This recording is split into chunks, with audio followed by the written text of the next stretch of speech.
to pay. Sipping on lattes without care. From touchdowns to that perfect roast. For them and us, let's raise a toast.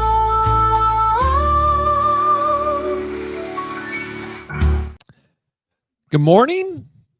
Is it a good morning? I don't know. It doesn't seem like it is for Bears fans. Adam Jahns here. This is Hoge Jahns. Johnsy's back from Indy, and I don't know. We'll figure out how to talk about this one, John. I would describe it, Adam, as a typical Bears Monday. Yeah.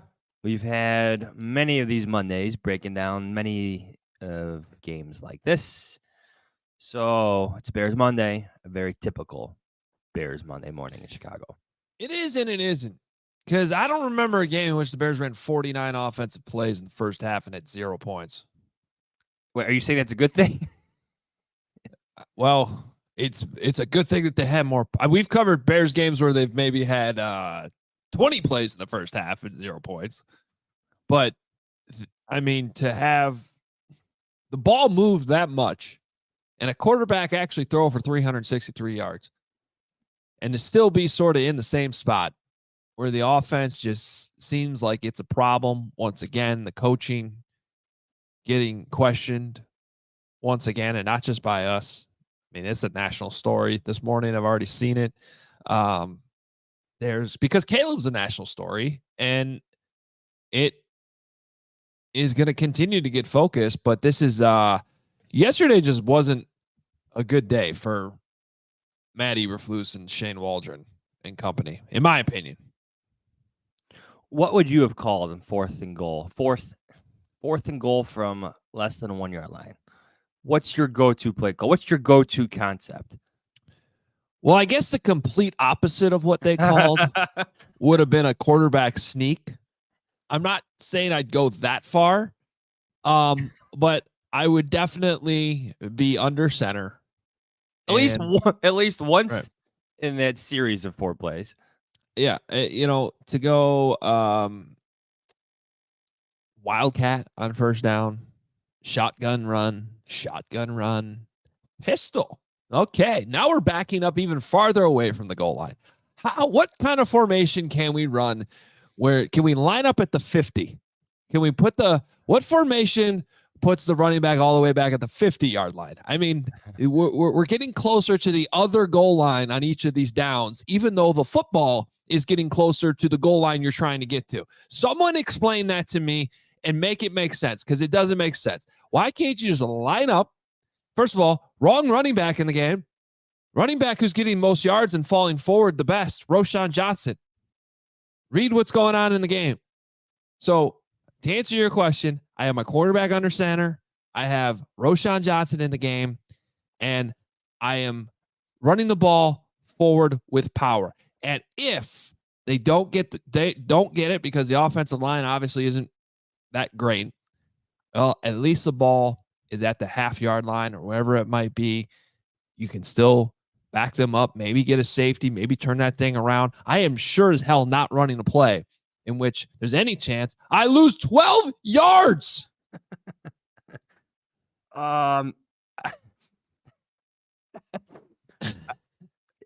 It's just, yeah. I was gonna save this for dislikes, because obviously it's a dislike for everybody. This goes beyond dislike in the world, but this is a great thing to lead off the show. Like, when is the last time you saw a play like that, the speed option, work at the NFL level? I've seen it tried. I've seen it attempted by various teams. I can't recall ever seeing that work. Maybe with Lamar Jackson. Caleb Williams is not Lamar Jackson. Maybe I would call it with Anthony Richardson, but not with Caleb Williams. I've seen it run with other quarterbacks and fail. I just can't recall, especially in that situation where you're going backwards when you just have to go like this much forward. I'm trying to show it on the screen here. blown up from the snap. I know what they're trying to say, what they're trying to do, but I hated that play call. Well, and all right, I'm going to ask you this because you were there in Indy, and because I was a little confused hearing what I heard from Flus, which was, we like the call. We like the play. Got to execute it better. Then, correct me if I'm wrong, because you were in the locker room, right? Some of the players seem to be saying that there might have been a check. I mean, it certainly wasn't the look that they thought they were going to get, that the game plan for. Yeah, I'll break it down for you. All right, Yeah, are they trying to put the blame on the players here? Are they trying to put it on Caleb for not checking out of it? They better not, because it's his third start as a rookie quarterback. Okay, thank you. And if that's what they're trying to do, then that's outrageous, and that's another reason to criticize the coaching staff. They were expecting a 6-1 look, so I think we have a lot of very smart listeners, a lot of very smart watchers, viewers right now. We all know what that means. 6 down linemen, 1 linebacker, all right? They got a 5-2. They expected the defensive end to crash, 94, and he kind of did. By crash, I means attack the quarterback. It's an option play. They're reading the defensive end. Quarterback is going to be hit. Your quarterback is going to be hit. He's going to pitch the play, and there's going to be some yards gained. But there was an overhang defender, as they would call it, and that was Zaire Alexander. And he's a very good linebacker who happened to be uncovered, unblocked, unattended. And he forced that play past the 10-yard line. DeAndre Swift caught the pitch at the 8. Tackle was eventually made beyond, at the 12-yard line, 13-yard line. Not good. Not good. Didn't get the look they want. And here's the problem. He may have had a check at the line of scrimmage, but he got out of the huddle with 10 seconds. Yeah. They snapped the ball with 5. So if you want your rookie quarterback, who has already been tasked with identifying blitzes and whatnot, to do that on the goal line in a loud environment, that's shame on you. Do not do that to your rookie quarterback. You could call the timeout yourself from the sideline. Right. If you don't get the look in that spot, you call timeout from the sideline. Yes. Now, does a veteran quarterback maybe look at what's in front of him, realize the play clock's running down, and call timeout on his own? Maybe. But that is a lot to ask Caleb Williams to do right now. Yeah, that bothered me because Zaire Franklin is the defender. Yeah, well, as I said to Corey Wooten yesterday on CHGO, I mean, that play is just not a play that should be in an NFL playbook. To your point, maybe if you have Lamar Jackson or a quarterback, that's the thing. Caleb Williams isn't even an option quarterback. He doesn't have experience running options. I mean, maybe back in high school, but sure as hell not in college. This raises questions. Forget the play calling. We should question the play calling. It's the game prep. How much time did you spend this week wasting time on this play? Yeah. Well, too much. Should we save some of this for likes and dislikes? Sure. Yeah, we can. Because I have plenty. Honestly, I have probably more likes than you guys might think, but I have plenty of dislikes too. I guess just zooming out a little bit, when you hear Flus say missed opportunities, that definitely sticks out. I thought before the game that this was kind of a stay ahead of the chains type of game. And what I mean by that is, stay above 500 during this stretch of trying to feel everything out offensively, getting your rookie quarterback up to speed. By falling to 1-2, you have kind of put yourself behind the chains just as far as the season's concerned. And we all know that schedule gets a lot harder in the second half. And by the way, this whole idea that the Bears were hitting the soft part of their schedule, they were underdogs to the Colts. I believe they're underdogs to the Rams now. Really? After the Rams. Do you see what the Rams did yesterday? Let me check this. Tell us what the Rams did yesterday. Let's check this line. Well, they're losing 14-0 to the 49ers in what was a 49ers home game in Los Angeles. I don't know if you saw the crowd, but it was entirely red. And then they, down 10 with just a few minutes left, they managed to come all the way back, make every play they needed to make. Matthew Stafford making every throw he needs to make. And they managed to pull that game out and send the 49ers to 1-2. You got the spread? Yeah, the Bears are still favored by 2.5. They are? That's what I got right here. Okay. Hang on here. Let me. You have a different odds maker that you're using? No, I'm just going to transfer my mortgage payment right here to my account and bet the Rams. No, I'm just kidding. But in all seriousness, like, this is not. Anthony Richardson was trying to hand you that football game from basically the time it started to the time it ended. Okay? He's missing.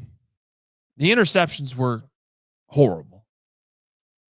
Including, like, if you're the Bears, you have been gifted probably the 2 worst interceptions that have happened in the entire league through 3 weeks. Going back to what Will Levis did in week 1, the pick 6, and what Anthony Richardson did in the end zone yesterday. Oh, I thought you were going to say the first play of the second half. Well, that was bad too. That was really bad. But I think the one in the end zone was worse. But again, yeah. I was going to give your guy Jack Sanborn some credit on that. Well, he did tip it, I guess, right? Yeah. And they had no business being thrown there. But like the first play, the second half reminded me of like a high school play where like you're just telling your quarterback to throw it up to like, hey, trust the play, just put it out there. Your receiver will go get it. And well, he had the guy open. He overthrew him by like 10 yards. It seemed like. So do I get credit for my bold prediction because Sanborn caused the interception? He was good. Yeah, well, good things happen when Sanborn's on the field. My point here is it beyond the interceptions. You had Richardson he doesn't know how to throw with any touch. A little swing pass out to the right. He's throwing like a bullet. Jonathan Taylor can't catch it. What do you think Matthew Stafford's going to do next week? Because he's probably the complete opposite. He's not this giant athletic specimen who can run forward and basically just gain 5 yards automatically. But he's going to put the ball where it needs to go. And that's what he's been doing and did yesterday, despite all the guys they have out. So these gifts that the Colts gave you yesterday, you're facing a much better coach team and a much better quarterback on Sunday at Soldier Field against the Rams. I'm just saying, like, that to me, that just is part of the reason why I felt like such a missed opportunity. Can the Bears beat the Rams? Sure. Is it just as likely they end up being 1-3? Yeah, probably. So, and that's a problem. Now you're starting to talk about the same thing we've been talking about the last few years, and especially last year. Slow starts to the season. The Bears have not played a good game yet. They're lucky they have 1 win because the Titans gave them that one. Yeah, I think that's the frustrating thing about this is how much they discuss getting off to a better start, how much they discuss changing things in the offseason, all the energy and good vibes provided through Hard Knocks, and they come out and lose very winnable games. Well, especially this one. I know Houston was a different challenge, but this was a very, very winnable game in Indianapolis. And they stunk it up in bad situations. In key situations, I should say. And I think that's the most frustrating thing. At least that's what it should feel like at Hallis Hall, because I think everyone outside of it, whether you're analyzing it, whether you're writing about it, or whether you're just a fan, you could see it. A winnable ball game slipped through the Bears' hands in Indianapolis. Now, the defense, to be fair, probably does have a case that they're off to a pretty good start to the season on that side of the ball. Wasn't perfect yesterday. They had some guys out of their gaps and led to some big runs, including a touchdown run. But, it's hard to put too much heat on the defense right now. All right, let's get to your voicemails, which I'm very interested to hear. A lot of frustration out there in Bears land, and your voicemails are greatly appreciated on game day. So here they are, put together on your Monday morning. Bears fans reacting to yet another tough loss, this time in Indianapolis. Hello? Do you know who this is? Oh, you didn't know? Your ass better call somebody! The Hoge Jahns voicemail. The Hoge Jahns voicemail line. Believe it or not, George isn't at home. Please leave a message at the beep. Got any questions or comments about the Bears? Give the guys a call before, after, or even during the game. Go Bears! Hey, boys, first time, long time. 10 minutes till kickoff here. DeAndre Swift, 500 yards. Caleb Williams, 1,000,000 touchdowns. Bears to the moon. Let's go, baby. Boys, the football gods listened, and we've got Roshan Johnson, and we've got Matt Pryor, and we're going to have a running game, and today is the day that Caleb Williams ascends to the pantheon of quarterbacks of the NFL. Does Rome Odunze suck, or is it his knee injury that makes him look slow? 2 drives in, Shane Waldron thought he was an offensive mastermind, more like disaster mind. I'm done with Shane Waldron. 3rd and 4, you're about to score points because no one can score points in this game. And what do? Instead of taking the run, and if you don't get it, kick a field goal, you throw the ball. What a stupid call. Shane, pack your bags. Get the heck out of Chicago, you idiot. This is f***ing ridiculous. We should get rid of Shane Wally World motherfucking Waldron. We need a new OC. Waldron called a f***ing option play on 4th and 1. A f***ing option play. Fire everyone. Everything. I'm going to become a Bears bag face guy. We're that bad. Guys, it's halftime. My wife is 5 days past her due date. I'm thinking to myself, I don't want my son to go through this humiliation. Hoge Jahns, John Zibet, Bob Dabrowski here, calling in live from St. Almost at halftime. Tried to go to the game, but I couldn't get out the door, so here I am. Doesn't look like I missed much. Bears have still not scored a point. The offense is the offense still. It's unbelievable. Whoever we have back there, it's just the same thing. It's the Bears. Bears. This is what they do. John Babe predicted 2 touchdowns to Rome Odunze. I feel that. Second half, 2 touchdowns to Rome Odunze. Let's win this game. Let's score 50 points in the second half. Let's turn the page on this garbage start to the season. Let's have Eberflus finally be like a decent coach, something. Pick the right offensive coordinator on his second try. Now, let's go. Bear down. Big second half coming. Chicago Bears. How do you know your offensive coordinator is bad? When you're begging for Luke Getsy to come back. We suck. I don't know if it's the beer, but I'm sad. So the Packers are winning without a quarterback, and we are the same old team with a new quarterback, and I just can't do this anymore. So what's the record for the consecutive number of years the same team has had the first pick in the NFL draft? Because I think we're about to break that record. Hey, Bears fans, B-Man here. Indy was fun, but I really wanted to see a win. Bear down!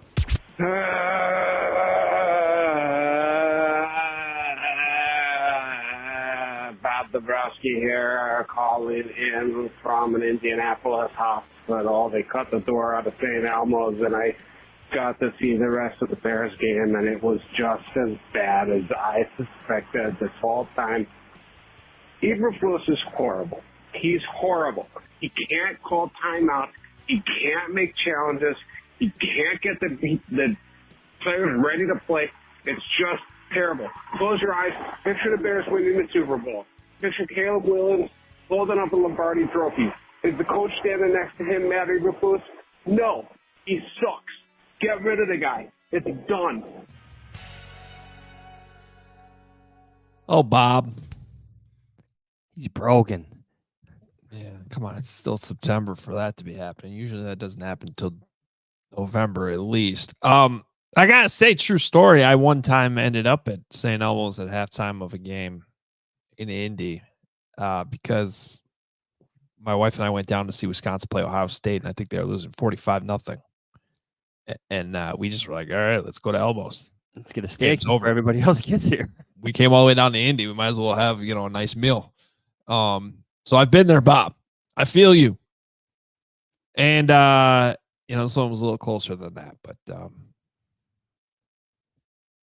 you got to laugh at some point. So we appreciate the voicemails.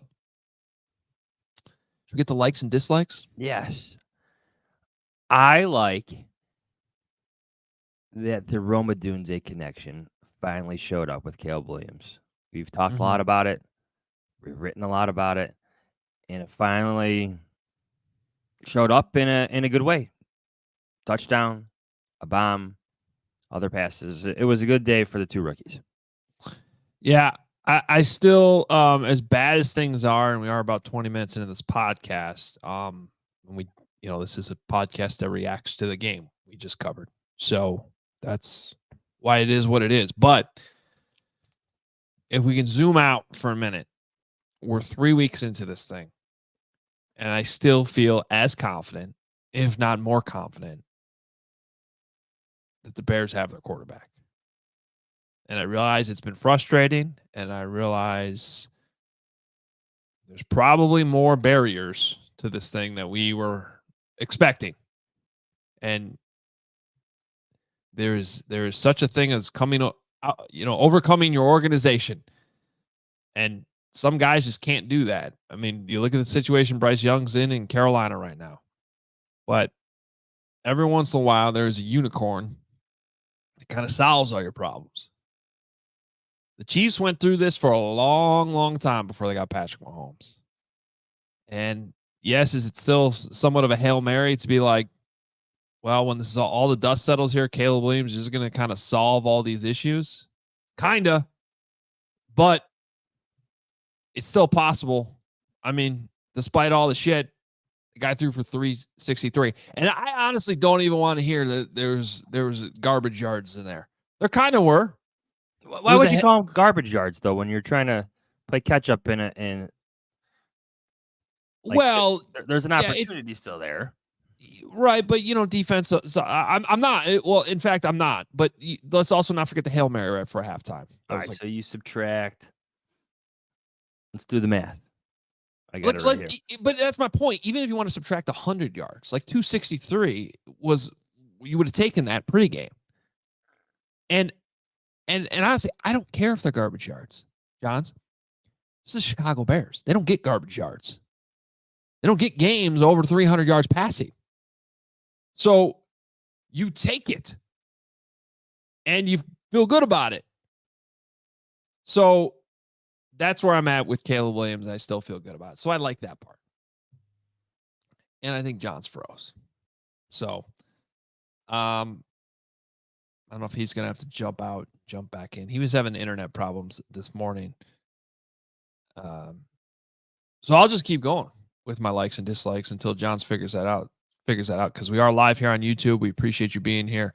And by the way, I think Kent informed us, our producer, that this is episode 800 of this show. It is. Did we confirm that?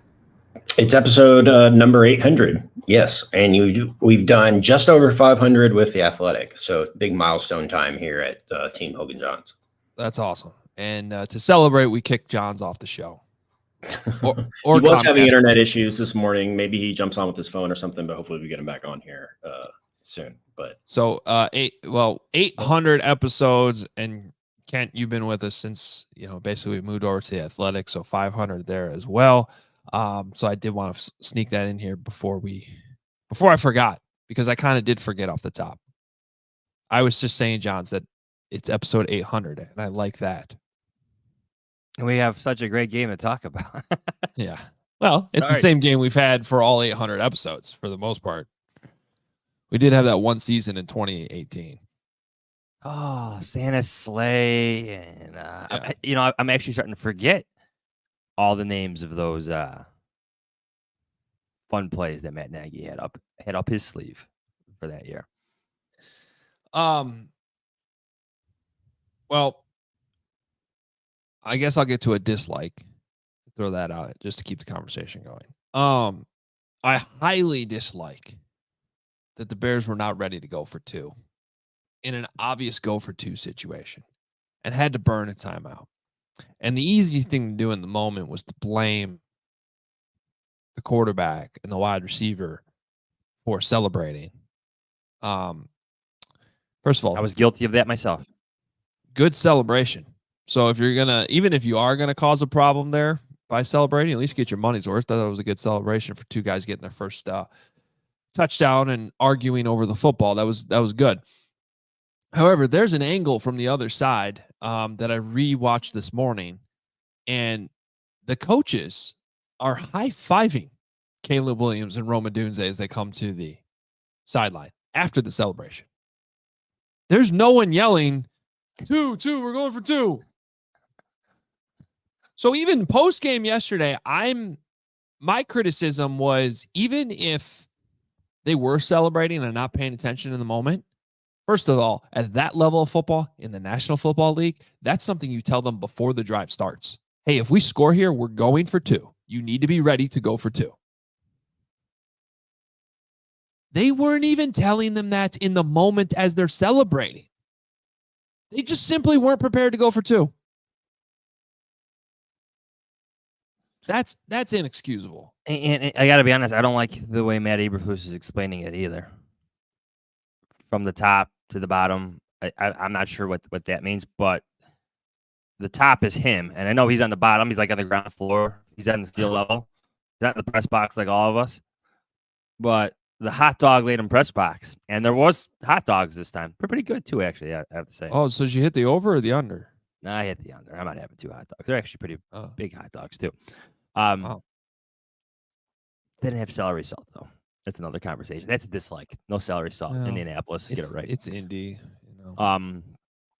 Like the reporters, like Pat Finley next to me in the press box shouldn't be saying before the plays even, before they even score. They score here, they got to go for 2. Make it a 3-point game. Like he's saying that right next to me. Like it shouldn't be this hard. It shouldn't be this hard. You need to be more organized. You need to have some foresight in how this is going to play out. I understand the energy, the celebration. I love all that.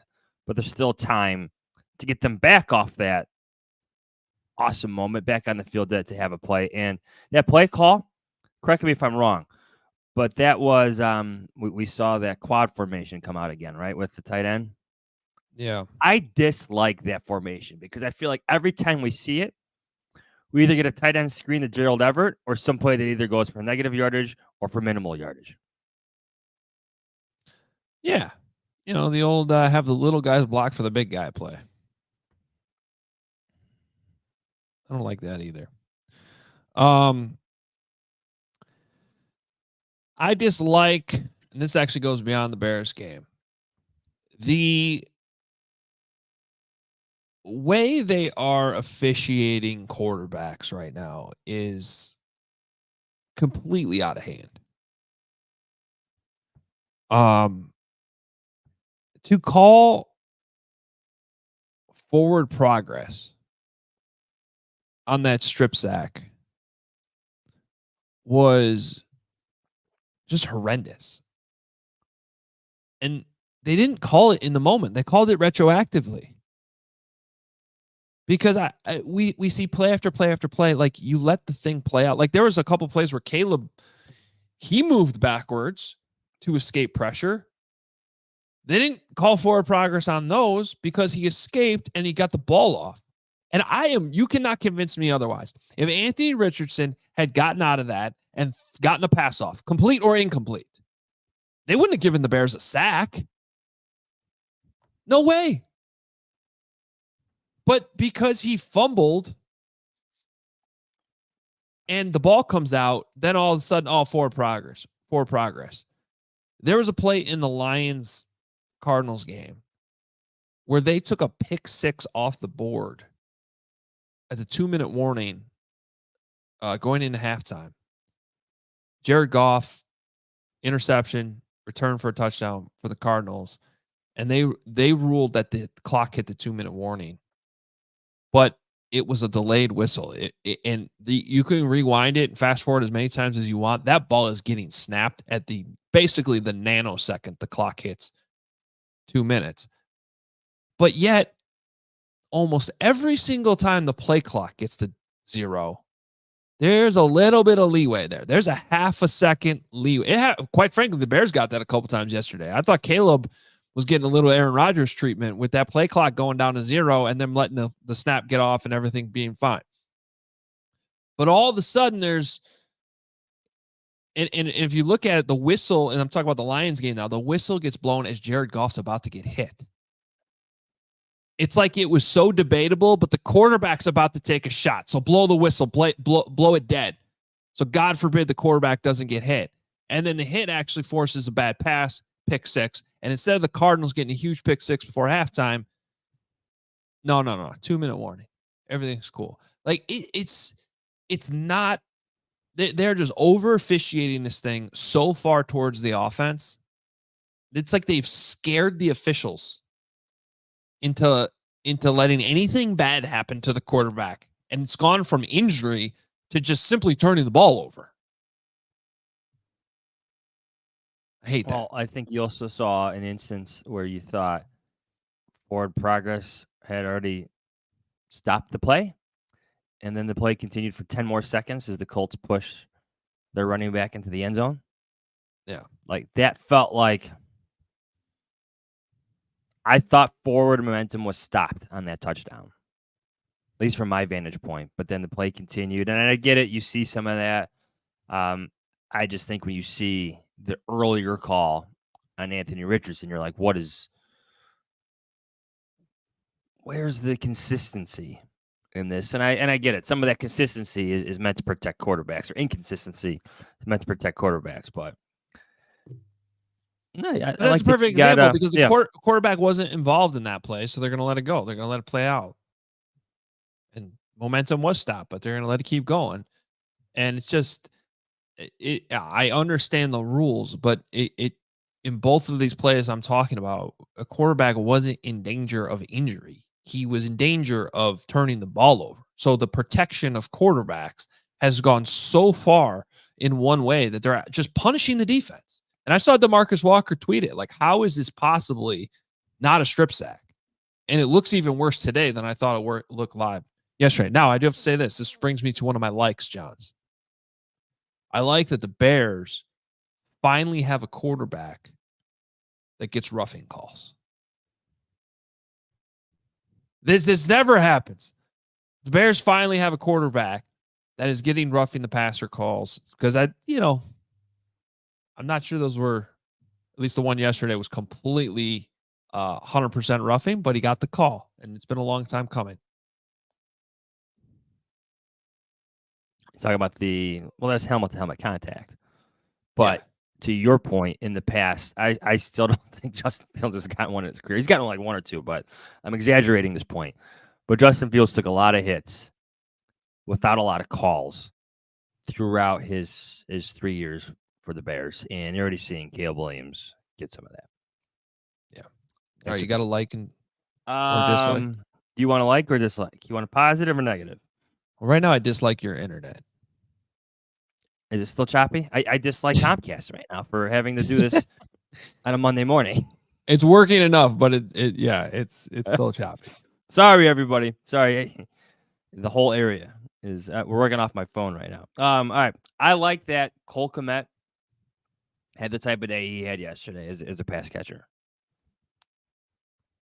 10 catches, 97 yards. It's almost like a cliche to say that like a run game is a rookie quarterback's best friend, but I also think a tight end is too. Like, look at all the good offenses here. There's those productive tight ends. And to see Cole Kmet have a day like he had yesterday, and I know he had one bad missed block. We could get to that a little bit later, but I thought he had a good day as a pass catcher, and I think he's becoming a nice, reliable target for Caleb Williams.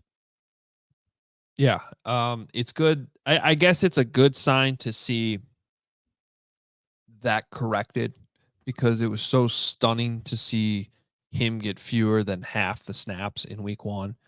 And to their credit, they adjusted that even by last week. And I was just trying to pull up the snap counts right now from yesterday. But Cole was up to 81%. yesterday, and Gerald Everett down to 33%. Now, I also dislike that Mercedes Lewis was called for a false start again, twice in 2 games, and that continues to be an issue. And obviously that strip sack, that you got 2 tight ends over there to that one side against a rookie, and Leatu Latu is a good player. I like him a lot, but that's a spot where you can't allow that pressure to happen. And I still want to take a look at the All-22. I should be able to look at it once we're done with this. I would have loved to know where Caleb was going. Could you see from the press box? Like, was there somebody open on that play? Oh, there was somebody wide open. I think it was Rome Odunze. Oh, like you're looking at like a 5:35, maybe catch and run opportunity there over the middle. Like he was ready to rip it too, and you could see him. If I remember correctly, Kevin's going through the All-22 right now. As we're talking, he was coming open over the middle. Yeah. I love that play call in that situation too. I gotta give it to Shane Waldron. So it just goes back to, it's like you get the right call, then they can't block. You get the wrong call, they can't block. I mean, have you seen that picture of all the offensive linemen on the ground? On the 4th and 1? On the 4th and goal pistol option. Just a bad look. I mean, I if you're Braxton Jones, I think your job there, you're letting the defensive end in because he's the read. And you're supposed to get to the second level where that linebacker is already 3-4 yards outside of you. You got to be thinking like, oh, shoot, I can't make this block. It's impossible. There's no way I'm getting to him. Yeah. I dislike that Caleb Williams had to throw the ball 52 times. I like that he was productive throughout it. But having a rookie quarterback throw 52 times on the road just seems like bad. It's just a bad plan. Like it doesn't seem to. Like I think they're lucky they were playing an opponent that lacks superior pass rushers. Your bad internet made that bad even more like drawn out and perfect. I'm sorry, awesome. everybody. I don't know what to do. I need this 5G to start firing away here. Yeah, no, that being said, I like that they do have they have a quarterback who can do that. 50, and the thing about it was that was not just all because they were trailing in the second half. He had 31. I had in my notes. I think he had 31 pass attempts with 10 minutes left in the third quarter. I mean, that thing was trending, and it was high 20s at halftime. So that was trending that way the whole time. I agree with you that that's not ideal right now, but I like that he's capable of doing it. Given the matchup and how you thought you're going to be able to run the ball against this team, the fact that you couldn't, that's alarming. That's very alarming. Forrest Buckner not playing, don't like that you couldn't run. I will tell you this, though. I like that we have a $50 super chat that I see. And I think with your internet situation, let's get to the super chat. Let's maybe wrap this one up as we get, Zero Demon. Oh, we got Pizzatola, too. Pizzy's in here. We'll go Zero Demon here, $50. Roshan Johnson, 8 carries for 30 yards. I know the O-line has been bad, but I think it's more Swift than O-line in run blocking. I hope Chicago media presses Shane and Flus on the disparity between running backs' efficiency and if we'll see more Johnson now. Thank you, Zero Demon, for the big super chat. We greatly appreciate it. I mean, I'll agree with you that I think Roshan Johnson looked like the best running back yesterday. And I thought Swift looked better at times yesterday. But that has not been a good start to the season. And I think I'll raise my hand. The number one thing I was wrong about in training camp, because I thought Swift looked good in camp, and I thought that was going to be something that they were ready to unleash right away. I was literally about to say that. And I think you nailed it a few podcasts ago where you said the lack of contact in camp made what was going to happen for Swift pretty misleading. I did expect to see more of him as a pass catcher. There was a screen play that he dropped. I disliked that. That seemed like it had some potential, but he hasn't been the free agent addition that we all thought he would be. At least the mismatch problem is a pass catcher, too, that we thought he would be. And I think that goes back. That's another question about Shane Waldron's play calling, game planning. Like, that has been part of the offense for DeAndre Swift. All right, and then let's get Pizzatola in here. $2 super chat. Cue the "we need another F and O line" voicemail. Well, the Bears got the other corner.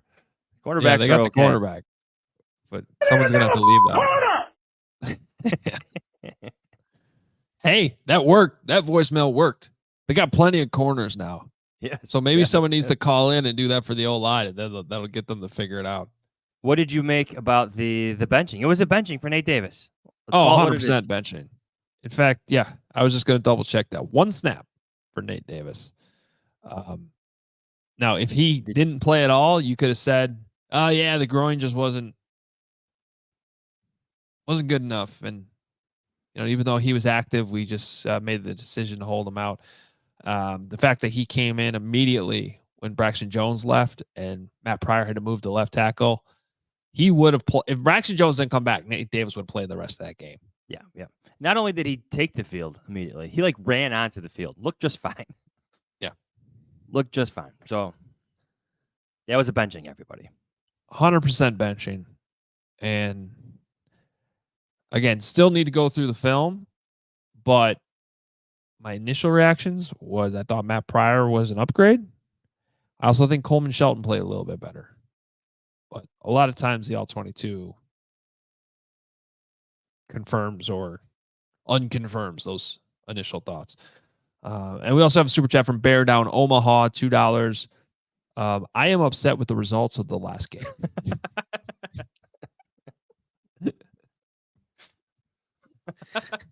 I mean, we could have done that. We could have just opened the pod and been like, I dislike what happened yesterday in Indianapolis. And that's your podcast.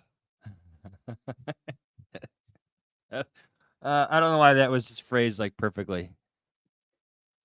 Perfectly for episode 800. And I'm sorry, my internet's so bad. 801 will be a lot better come Wednesday. Yeah. We'll be back Wednesday morning. The page turns to the Los Angeles Rams.